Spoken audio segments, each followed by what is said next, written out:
I've read all your books, and I listen to your recordings pretty much on a daily basis. And I don't say that to build up an ego that doesn't exist.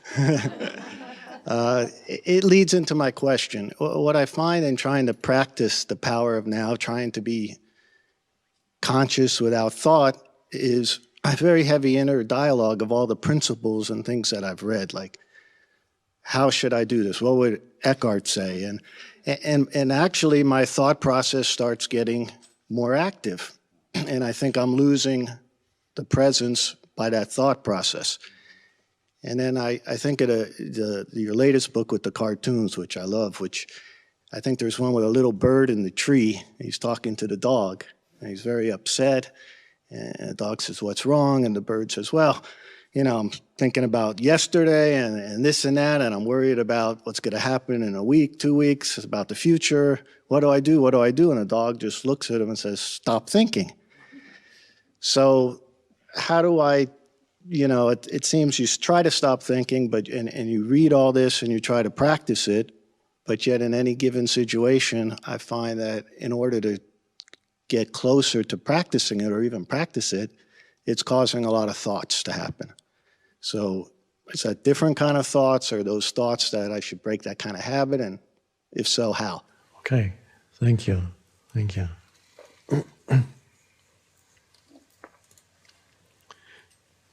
Now, there's a lot of talk these days about, not just talk, actually it's happening, addictions. Many people are addicted to all kinds of things, substances.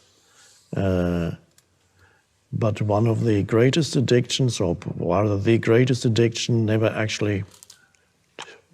you never read about it in the papers, because the people who are addicted to it don't know it. It's the addiction to thinking. It's actually addictive. Can't stop thinking. It's like can't stop drinking, can't stop smoking, can't stop eating, can't stop thinking. Thinking is the greater addiction than any of these. And it's an addiction because it's been a drug, it's been around for so long, and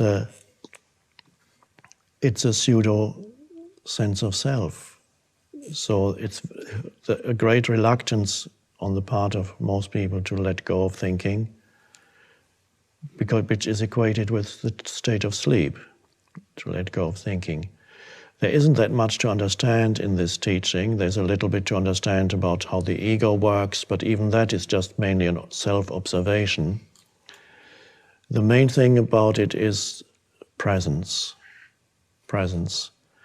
And presence is a space of no thought, but presence can also be there in the background even when thinking is happening. You can still be not completely involved in the thinking. Thinking loses the ability to create havoc in your life and confuse you. So your choice then is not to understand more or to bring some intellectual analysis to the practice, but to practice the state of not thinking, which can be arrived at by various ways, as you probably know. If you don't think about it, just do it. Becoming more aware of the present moment and accept it as it is slows down the overactive mind, is one thing. Because a lot of the overactivity of the mind is an attempt to get away from the isness, the simplicity of the present moment. So to become more aware of the present moment as a practice, have perhaps little pointers in your office, at home, in your car. Let's say present moment or whatever, or a symbol for it. And there are different entry points into the present moment. Present moment awareness means thinking subsides, may not disappear completely, but something else arises that is primary. We call it presence or awareness. Buddhists call it mindfulness. which I don't use because it implies your mind is full of things, but it isn't, of course. It's just a mistranslation. So, to be present, first of all, use the present moment to become, but how do you become conscious of the present moment? Now, when you get it, after a while, you can actually sense the presence of the present, so to speak, directly, and there it is. But helpful things are sense perceptions, take you out of thinking. If you're not judging the sense perceptions, labeling, naming, looking around, anywhere, wherever you are, look around. Practice sense perceptions without this compulsive interference of naming what you're perceiving. Oh, that's a beautiful flower. I wonder what it's called. I don't know what it's called, so that helps. I can be free of thinking. If I know what it's called, I can say, oh, that's such, and then drop that. And see what it means to perceive without the interference of concepts, words. At this moment, for example, you're looking at me. Now, let's say between now and now, were you thinking? No. Okay, and again, between now and now, were you thinking or present? No thought. And while I speak, do you need to think to understand what I'm saying, or can you just listen and understand it? Just listen. And this is what you're doing. And so that's part of the teaching and the function of the spiritual teacher. Imparting information is secondary. What I'm telling you now is secondary. What is primary is the underlying state of consciousness, which is presence. That's the teaching. But you can't talk about that. It's underlying. But a sign that it's working is that while you listen, there's no thought. There's just an alert presence. And when the so-called teacher stops speaking for a moment, the alert presence remains. It does not need to be filled with anything. Like now. What is there to think about? Nothing. Now, if we do this for longer, at some point, your mind will probably start up and think, how much longer is he going to sit there? And when that happens, you can allow your mind to say, how much longer is he going to sit there and say nothing, and then come back to presence. And then some other thought will come. What's this all about?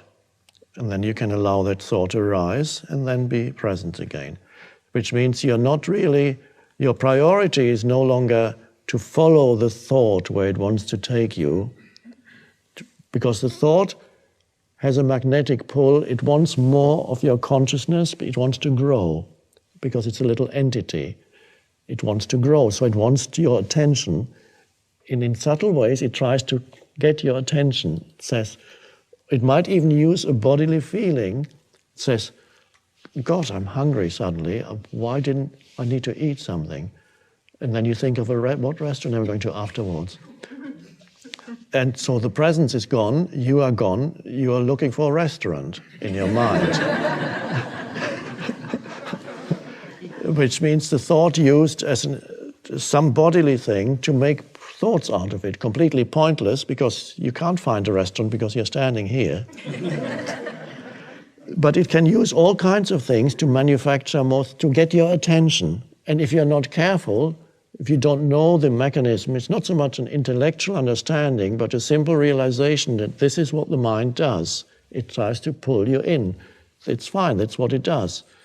Once you know that, you can allow thought to arise without following it where it wants you to go, which is into another bigger thought and a bigger one.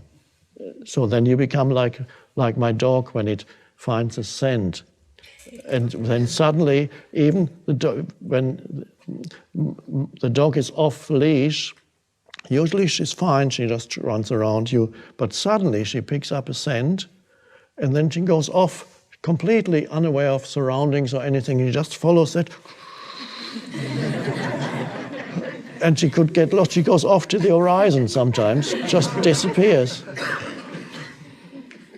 And that's, when you follow a thought, it goes like that. You can wake up 20 minutes later, and it started with being a little bit hungry and thinking of a restaurant, and it ends up with thinking about how dreadful your life is.